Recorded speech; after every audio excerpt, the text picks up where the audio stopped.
There we are. Okay, everybody. So I'm going to begin this session by running through our new assessment strategy for health in education and early childhood development. So we adjusted it to include a lot of smaller tasks. So it's 6 tasks in total instead of writing an exam. Because obviously with our social distancing, we're not able to be in a venue together to write the exam. So I just want to go through this and make sure that you understand each assessment well. So if you have a question, then just keep it for the end and then we'll go through the questions. So I'm going to share my screen with you now so you can see my presentation. Right. Okay, give me a thumbs up if you can see that on the bottom of your screen, your reactions. Can everybody see that? Okay, thank you, Taryn. Then everybody should be able to see it. Right, so I've taken out sections from our new assessment guide that you'll find on ECI at the top of the page. If you haven't already, that would be quite important for you to find. And then we're going to go through the assessments that are in there, the important parts. So first of all, your assessment strategy. So you can see there, you've got 6 assessments, you've got 3 online tests, you've got an involvement tracker, and a class task, and an assignment. So basically, we've put these due dates on ECI, you'll find them there, and it's basically one activity every week. So last week, you did online test 1, that closed yesterday. And then this week, you're going to submit your assignment. That will be on Thursday. Right, so let's run through each of these individually. So the first one is your online test. So before you are going to attempt the online test, you need to read through the lessons. So online test 1, you needed to read through lesson 1, 2, 3 in your study guide, and then also in your textbook through the chapters that are required there. Then you attempt the online quiz. So that one was for 10% of your mark. Online test 2 counts for 20%. So that covers lesson 4, 5, 6, and 7. And then online test 3 counts for 15, and this one covers lesson 8, 9, 10, and 11. So with your online test, we've opened each one for 5 days. So normally it opens on the Thursday, and it's open until the Monday. That gives everybody a chance. So people who work in the week, then you've got the weekend to complete that as well. So it's open for a 5-day period, and you've got 3 attempts at the test.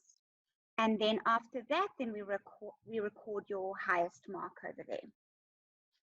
Right, then after the online test, you have one activity that we call the involvement tracker. Now, this activity, how it works is it's worth 10% of your mark for HEA102. So what happens is we need you to contribute to a forum, a student forum that we've set up on ECI.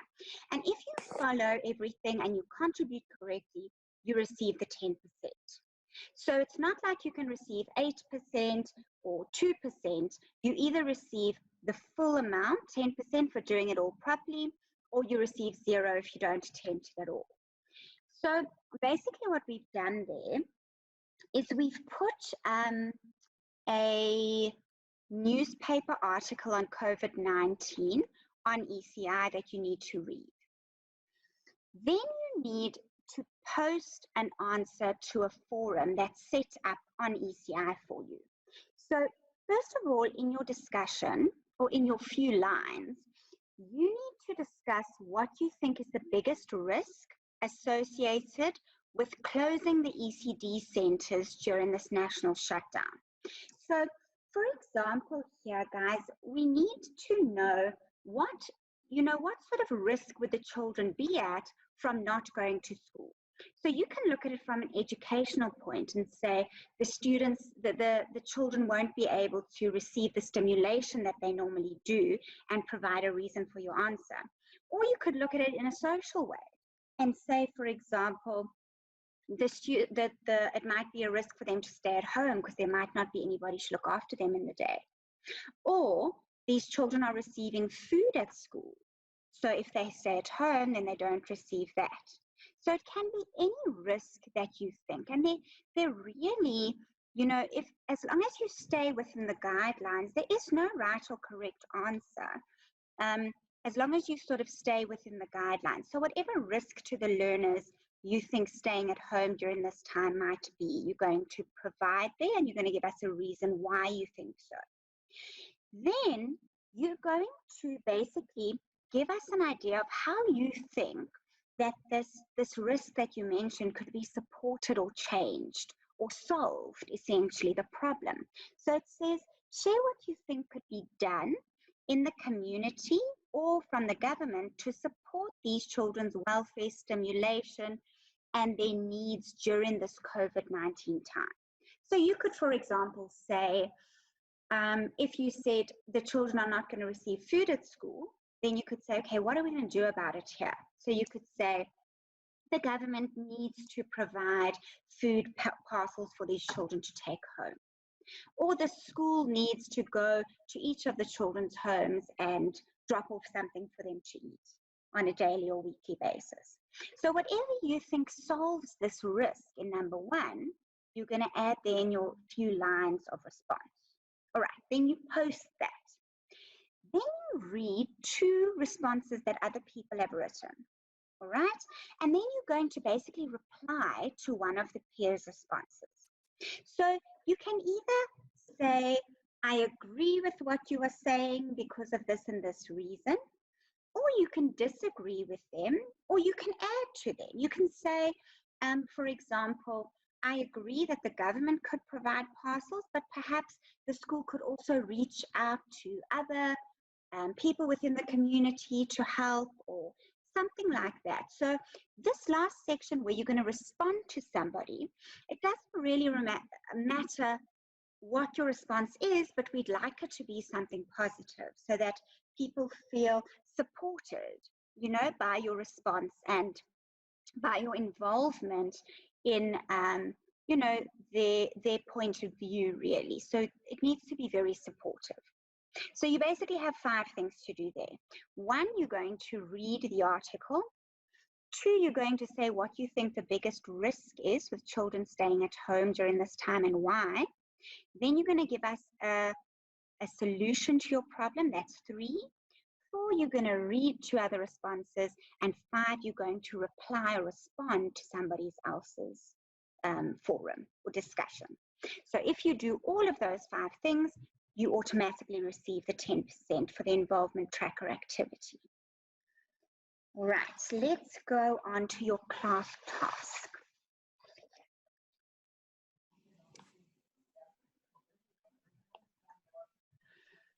All right, so guys, your class task, what we really wanted to do is create an activity here where you could be really creative. So for your class task, first of all, there is no specified format. So it's not like for your assignment where you have to use Arial size 12, 1.5 line spacing. For this one, you can be as creative as you like. You can use any font, any size, anything that you'd like to do. So let's have a look here. So this one, we thought it would be really nice to give you a task on the coronavirus, because obviously it's very prevalent right now. It's everywhere you look. Everybody's being exposed to it. So we thought, what more perfect module to involve it in than in your health module. So for this one, obviously you're not going to have information in your study guide on the coronavirus.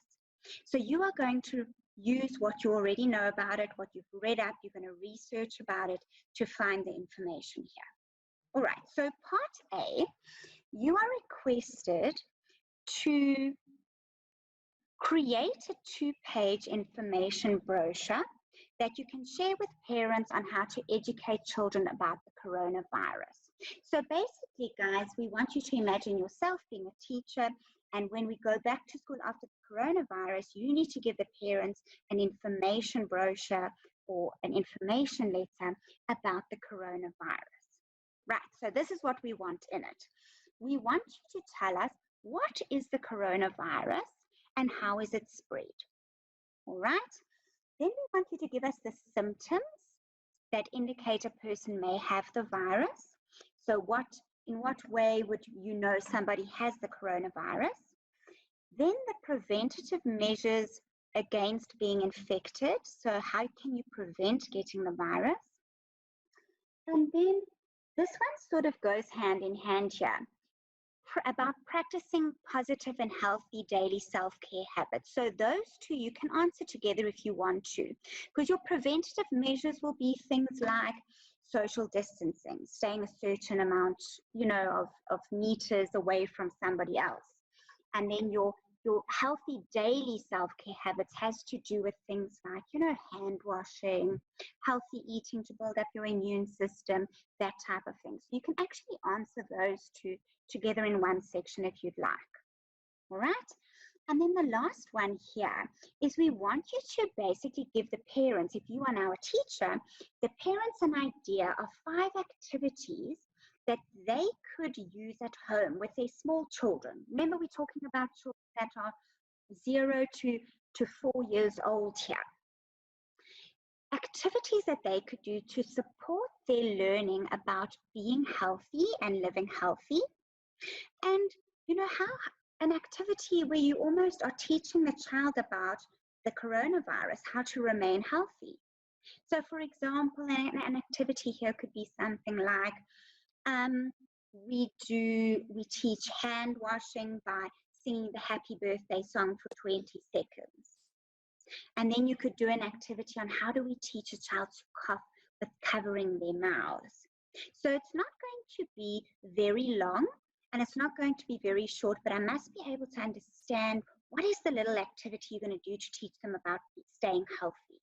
All right. So you can't just say, for example, wash your hands. You have to explain how you're going to explain that. How's a mommy going to do that at home with a very small child? All right, so that's part A. Now let's just have a look here at what is an information brochure. So normally you can get these at the shops or at a robot or something like that. Sometimes it's the pages folded into into 3 sections like this. And you can also do that with your page. If you want to, you can answer it in like columns in 3 sections. If you don't want to do it like that, you are more than welcome to just do it on an A4 page like we would normally do, something like that. Then make sure you answer each of those 5 questions within your information brochure or your information letter that you want to send to parents. So what's really nice here is you can be as creative as you want to with the font, with the layout. If you want to add in the odd picture, you can do that with the color. Think about if you were a teacher or if you were a parent and you were receiving something like this, what would be really nice and informative for you to receive? All right, so that's our information brochure. So that's part A. Now, guys, you must keep in mind that this class task is worth 25% of your total marks. So that's why it's got made up of part A and part B, and it's going to take you a little while to do because it's the thing that's going to count the most percentage of your marks for the year, that's going to contribute the most. All right, let's move on to part B. So for part B, you can see here that you need to create a child-friendly poster about the coronavirus. Now, the idea is that this is a poster for children. So not for mom and dad. So if I were to put it in the foyer and a little 4-year-old child would walk past, she could see there that, oh, I haven't washed my hands yet, I need to do that. Or oh, I need to remember I need to wear my mask. Anything you want to about the coronavirus, you can put on there. So it's the aim. The aim is for the children to understand how to protect themselves and others from contracting the virus. Now, you guys can either focus on one aspect, for example, hand washing, Or you can focus on a few different things. So you can have a few different elements on your poster that you'd like. What's very important to consider here is that these children are little, they can't read. So you need to make it visually appealing. When they walk past it, it needs to attract their attention so they can see it. You can see, for example, this one about different types of sports. A child can easily understand this because it says the word yoga and it's got the picture of yoga next to it. And it's got an explanation about bicycling, but it's got a picture as well. You can see if you put this Be Sun Smart poster at the playground, a little child could look at it and see, oh, I've forgotten my hat, and run inside and go and get that. So it's important that it's appropriate for a child. So it's not a poster for an adult. It's a poster for a really small child.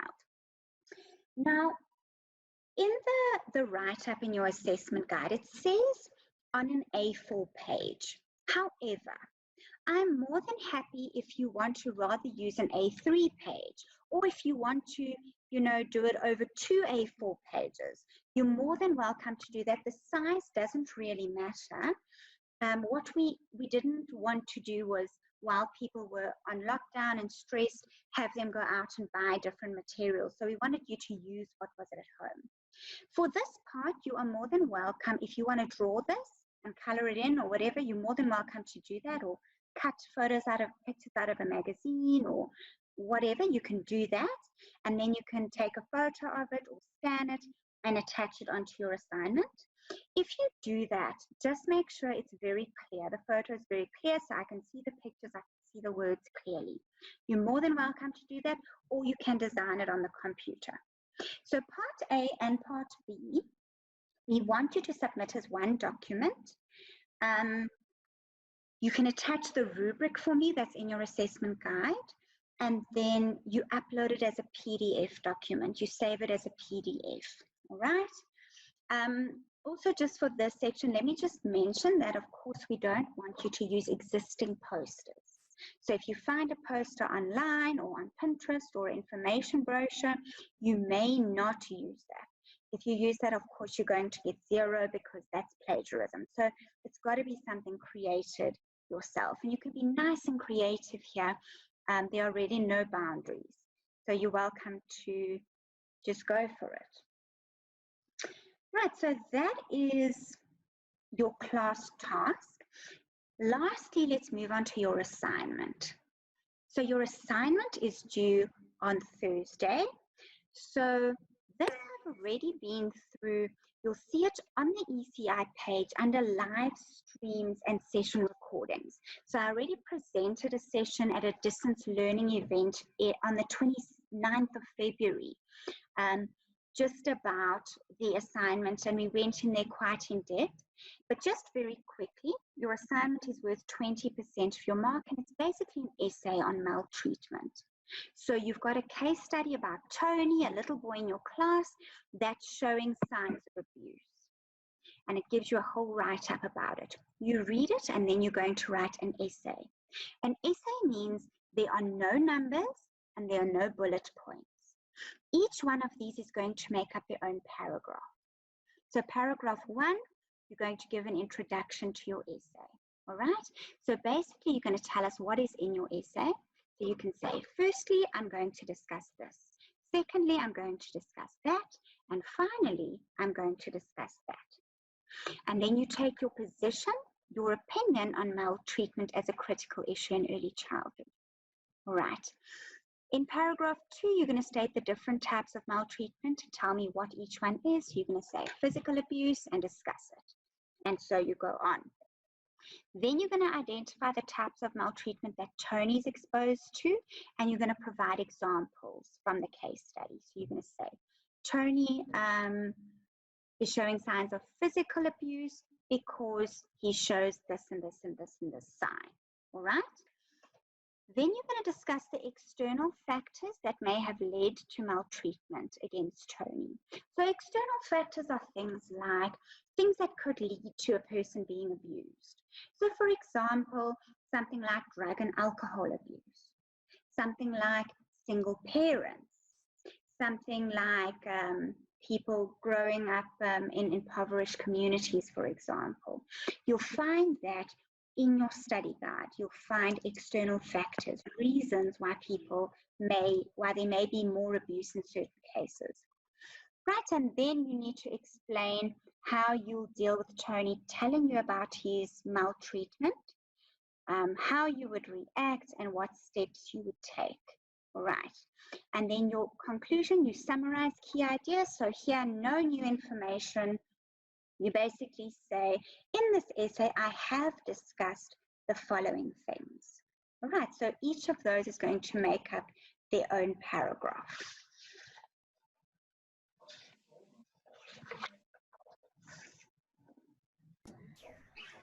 All right, hello. Stop sharing this for a second. Hello. All right, guys. Yes. Any questions? Now is your chance. Taryn.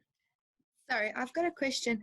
I've started off by saying pretty much going into detail on the first question before saying what I'm going to describe later on in my essay. Is that a problem? So what you're saying is you're talking about the assignment, Taryn, am I right? Yes. And Yes, basically you're saying in your introduction, you spoke about maltreatment there. You took your opinion on maltreatment. Yes. What I've stated like a fact, and I've stated where I got my fact from. Yeah. I've practically worked my introduction from there and formed with Tony and everything in my essay, the whole body of the essay, it's sort of inside there. It's not in detail, but it gives you a basic outline of the introduction mixed with a little bit of facts. Is that a problem? No. So that's fine. That's fine. But what you must just be sure of is if you're going to write an academic style essay, you'll usually have your introductory paragraph at the top. So what the aim of that is like if I'm going to read your assignment, that gives me an idea about what to expect, what's coming in the assignment. So that's fine if you spoke about, for example, maltreatment in the beginning and you've got a couple of facts about maltreatment, then after that you can just say, therefore, this essay is going to discuss the following things. Okay. Do you understand that? So you don't need to redo your assignment completely, but there is in the rubric, there are marks that are allocated for an introduction. All right. Okay.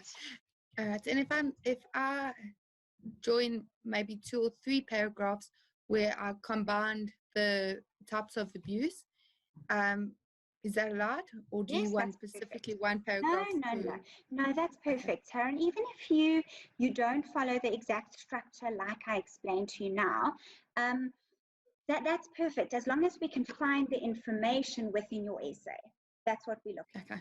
All right, so it's perfect. Okay. Is that it, Taryn? Yes. Okay. Do we have any other questions here? Lady Elsevier, yes. Yes, I want to ask the class task. Must the whole class task be on the pamphlet, or only the last part? That So part will be, your class task has got 2 parts, part A and part B. Yes. So basically you're going to design an information brochure or an information letter you're going to give to the parents about the coronavirus. Yes. And then part B is you're going to create a poster for the children. Right. So part B is only going to be on the poster. Yes, that's right. Okay. Right. Fine. Thank you. Pleasure. Have we got any other questions?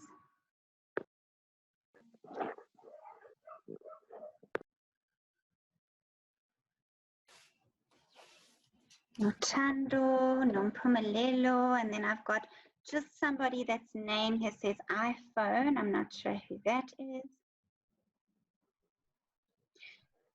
Okay, guys, is that it? Do we have any other questions? Is everybody happy? Yes, we've got a raised hand there. You're more than welcome to turn on your video and ask us a question. If you're not comfortable turning on your video, you can type your question into the chat as well on the side.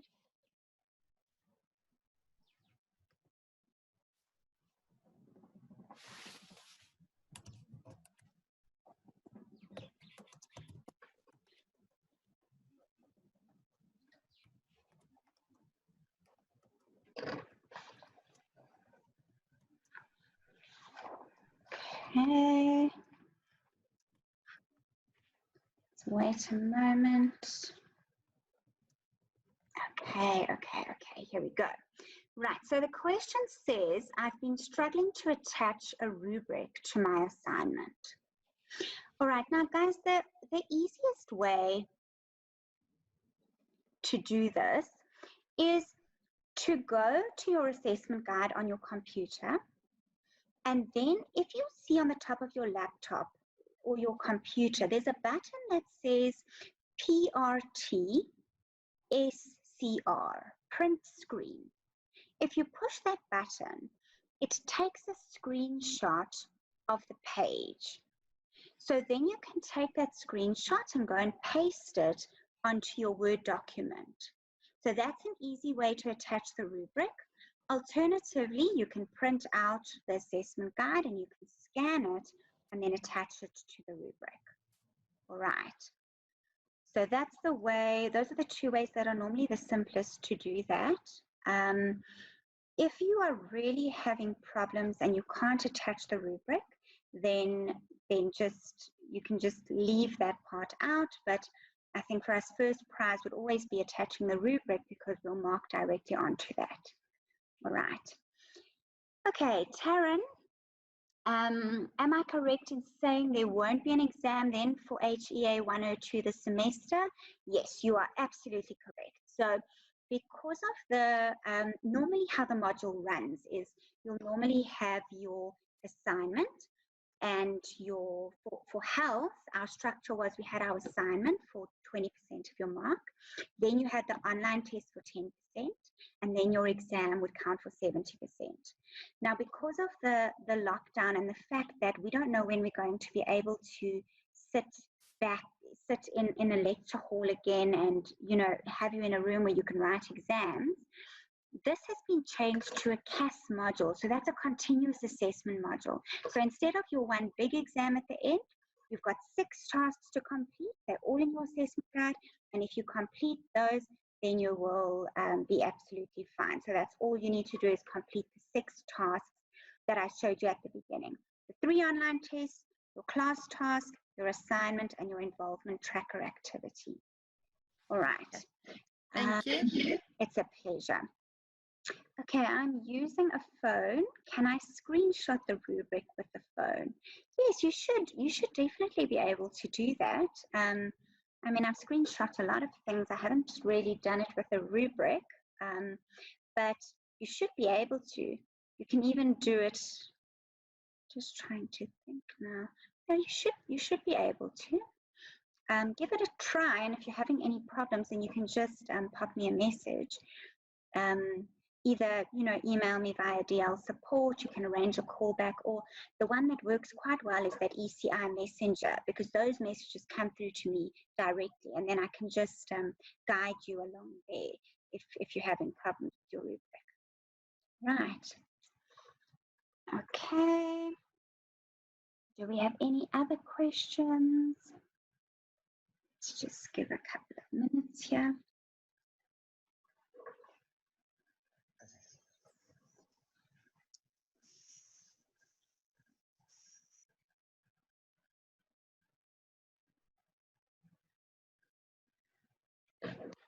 Okay, guys, it seems that's it for the questions.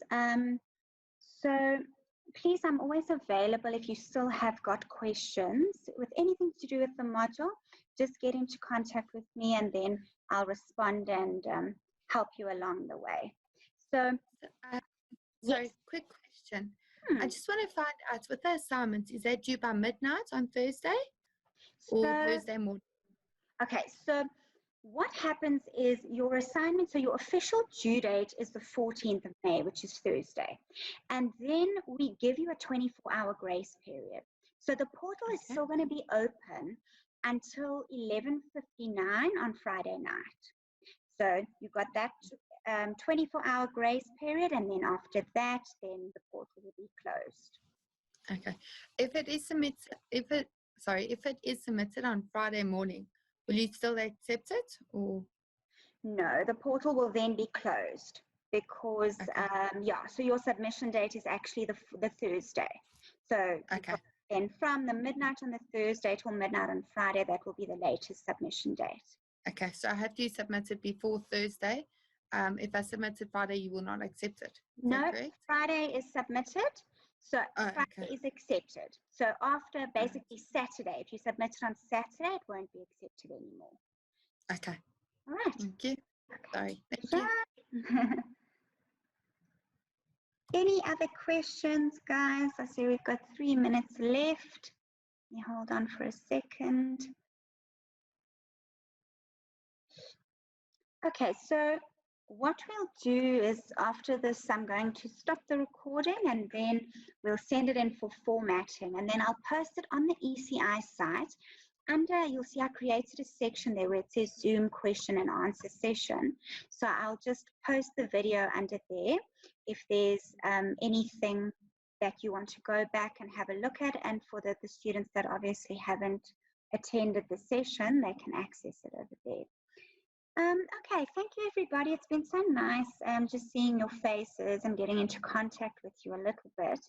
So please just remember, if you have any queries, I'm here to support you along the way. And then good luck for the rest of the semester.